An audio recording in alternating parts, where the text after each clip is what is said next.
Our word for today is guide. Guide is our word for today, taken from the 23rd Psalm today. And this is a Psalm of David. Even though I walk in the dark valley, I fear no evil, for you are at my side. The Lord is my shepherd, I shall not want. In verdant pastures he gives me repose. Beside restful waters he leads me. He refreshes my soul. He guides me in right paths for his name's sake. Even though I walk in the dark valley, I fear no evil, for you're at my side with your rod and your staff that give me courage. I want to share a story with you today. Honestly, it's one of the best stories I've ever heard, and it fits right into this theme today of guide. If you're familiar with Simon and Garfunkel, and particularly the song Sound of Silence, I'm going to give you the history of that song. It's amazing. And it's amazing what we can do in our human capacity, our capacity to love, our capacity to care for one another, and to be guides for one another in good directions at times. Again, this is the story of the song Sound of Silence.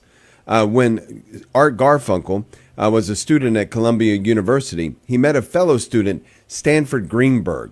The pair quickly became close friends. Then suddenly tragedy struck when Greenberg was watching a baseball game and his vision descended into a blur. He was informed first that it was merely conjunctivitis, but when he completely lost his sight, it was clear that he had been misdiagnosed. Sadly, glaucoma meant that his optic nerve was no longer functional, and Greenberg was declared totally blind. He became reclusive and left college in a slump of depression. However, Garfunkel willed him back. He offered up a hopeful beacon to Greenberg to show that he might have lost his sight, but everything didn't have to perish along with it. Garfunkel promised to walk him to classes, guide him around campus, and offer up his constant support.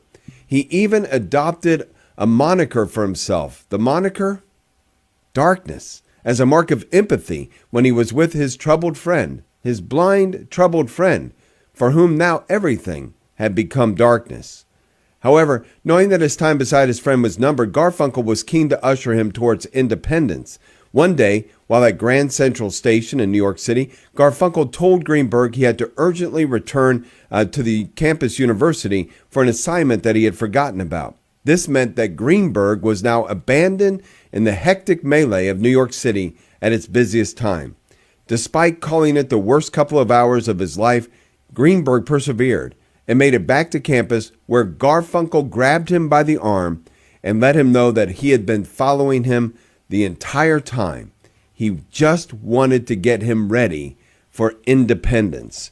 Brothers and sisters, that's a man, that's a broken man, leading another person, having empathy for that person, and leading them through the darkness to bring them confidence. Greenberg, by the way, as an adult, had tremendous success and served our community, served our world very, very well in the scientific fields, which he would not have been able to do without the assistance of Garfunkel at Columbia University. Why? How do I tie this into Psalm 23?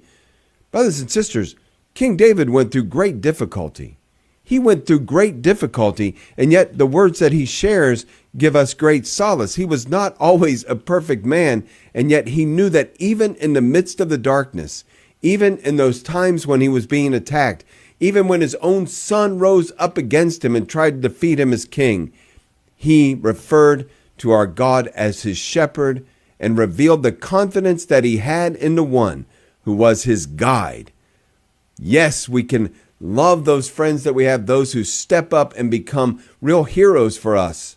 But we have only one real guide, and that is the Lord God himself, our shepherd. Guide, our word for today.